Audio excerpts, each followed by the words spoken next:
Welcome to the Goddard Report. Comments made on the Goddard Report and TalkDigitalNetwork.com are an expression of opinion only. Here is Jim Goddard. My guest is Rafe Mair, former BC Cabinet Minister and Canada's longest-running #1 radio talk show host and the most prominent political commentator in Lions Bay, BC. Welcome to the show, Rafe. Nice to be with you, Jim. Rafe, we're all saddened by the passing of Bill Bennett, BC's former premier, and three-term premier or four? It was three. I'll be just 75, 79, 83, yeah. So there were three terms, total of just under 11 years. And were you surprised? Well, no, not really. I wasn't, Jim. I knew that he'd been very ill, and I talked to Grace quite a bit, and she indicated to me that he was, certainly not getting any better, and it was pretty sad. He was, home for the last couple of years. The last place I think that Bill would want to be, but there we are. He's gone, and it's a big loss. I think I was very heartened to see what John Horgan had to say. I thought that was very classy, and a number of other people that would have been his opponent. I think that when you have somebody like Bill Bennett die, it's the same as anybody else who's been a leader. You're bound to have people remember back and think, oh, God, I didn't like him for this, that, or the other thing. But a man doesn't stay Premier of the province of British Columbia for 11 years without a reason.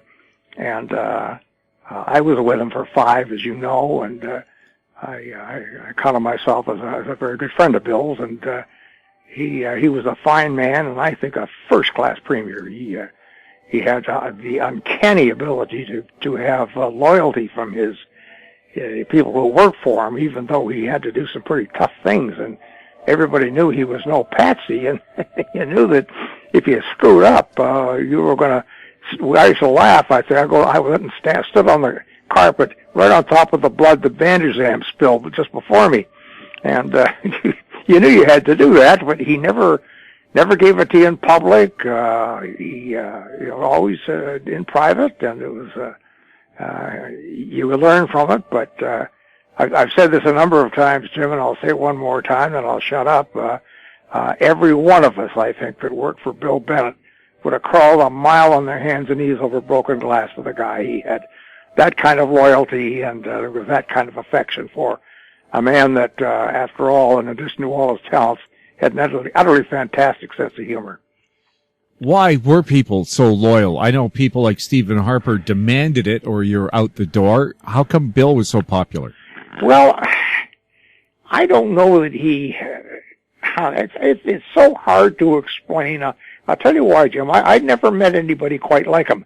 I just found that I had confidence in him, even when he'd made a mistake that I thought was a mistake. It was obvious to me that it was well-intended, grounded in thorough thought on his part, and that I better maybe re-examine my own thinking. I just don't know what it was, but I guess there were a couple of things. First of all, you never found out on the 6 o'clock news what you were going to be doing the next day. He expected every cabinet minister to do his or her job. He was loyal as hell to you. In my case, I must admit prejudice, because he gave me some fantastic things to do in the 5 years that I was there. And I don't know, but we all felt that way, Jim. And, I heard Pat McGeer, good old Pat, he's 90-something now, and he looks like he's about 60. He came out and gave, I think, just very much what we all thought. If you're wondering how good Bill Bennett was, apart from his father, look what was there before and look what's been there since. And he just had that, and God bless him. What should people remember him for the most? Well, I think there are several things. First of all, he was a builder. Now, he wasn't an irrational builder. He didn't just go and build for the sake of building, but he built things that were going to last and were important to British Columbia. He looked after the public's dollar very well. He was very careful with that. I might say, if I may just be a little personal about this, he allowed an awful lot of social legislation to go through that the other side of the coin have quickly forgotten. We revamped the consumer legislation. We fought banks. We fought the stock exchange, and we, in my case, we saved the Skagit River, which is now very much in the news for geese and everything coming back. We stopped the mining of uranium. We stopped the killing of wolves. Had every rancher in the province viciously angry at us, every single one of which was a soak-red. So I think there were a lot of things that we'd remember Bill Bennett for. As I say, a builder, a careful marshaller of the dollar, and a man with extraordinary courage. And I might just add this, Jim. He expected you to stand by your decisions. I'm certainly not alone in this. I think almost all of us had this happen to us one way or another. Bob McClellan, who just died, had the same thing happen in health. When you got yourself into trouble and they were having massive demonstrations and all that sort of thing, you were expected to be there, not be somewhere else listening on the television or something. You were expected to be there front and center. If it was unpleasant and it was dangerous, that was part and parcel of what you did. And if you didn't do it, you weren't capable of being a cabinet minister in Bill Bennett's eyes. He wouldn't fire you immediately if you didn't, but you'd find in the next list somehow you were left off. And that was the measure of the man. I suppose, getting back to your original question, that's why we all had enormous respect for him. He never asked us to do something that really was stupid or irrational, but when he asked us to do something, he expected it to be done. Now, we knew that he expected the same thing from our colleagues, and maybe that's the secret there. Nobody knew who the insiders were. And I'll very quickly tell you a little story. When I was first in cabinet, I had a problem. I wanted to talk it over with the premier, and I was a little nervous, too, because I didn't know him very well. And so I went to Don Phillips, who knew him very well, and had run against him for leader.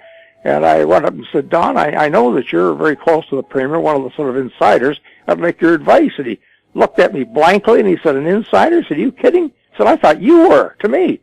So it was that way, and even people that you knew were close, like Grace, who worked so hard to bring back the party. Everybody knew she was a cabinet minister like everybody else, and subject to the same penalties and the same pats on the head. So maybe that was it. And I hate to talk on so much, but I just had such enormous respect for Bill, and I shudder when people raise things that. Yes, they went wrong, Brick went wrong, and so on. But good Lord, in an 11-year reign, if that's the right word, the things that we look around and see now, and I haven't even mentioned Expo 86, he had an enormous legacy.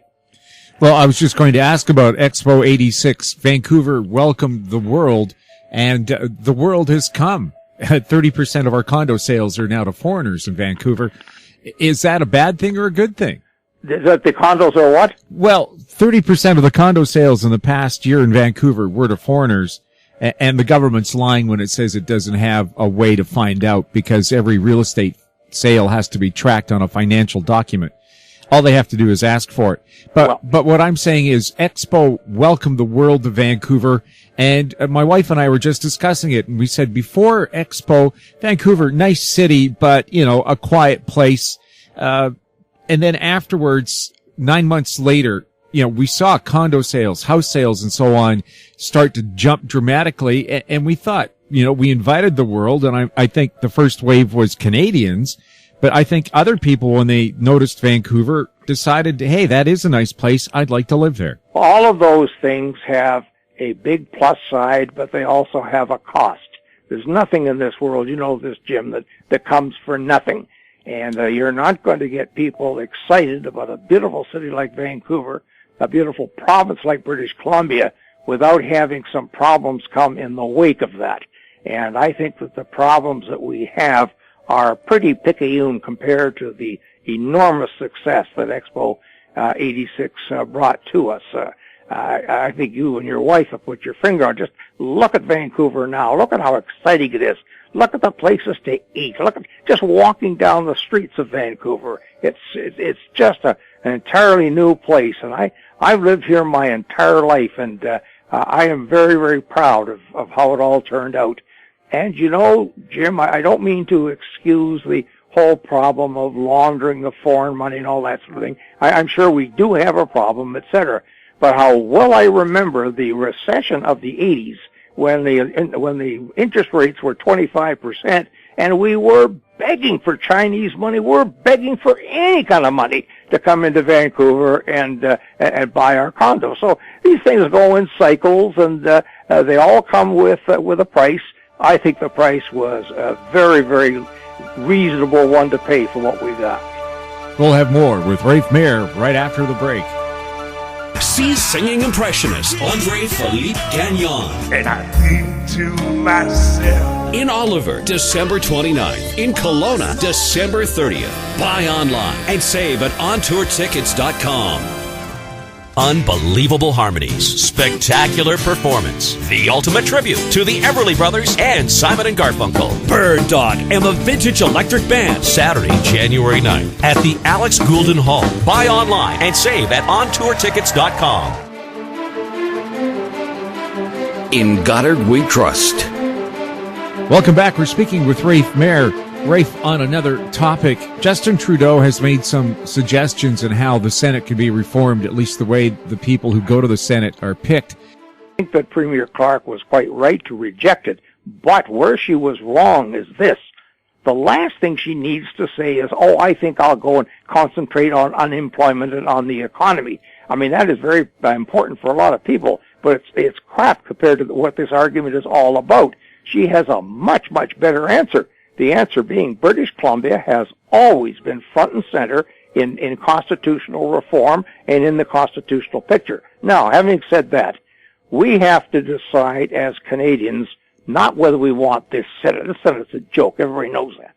But do we need an upper house in Canada, given the size of the country and the spread out of the population? I think the answer is clearly yes, we must have one. Therefore, we have to figure out how we do it. What is the best way to do it? How is it to be represented? You can't obviously have a representation by population, or you just have another House of Commons. You'd be back where you started. You can't in Canada have it equal for every province because it's preposterous to have Prince Edward Island have the same number of senators as Quebec or Ontario.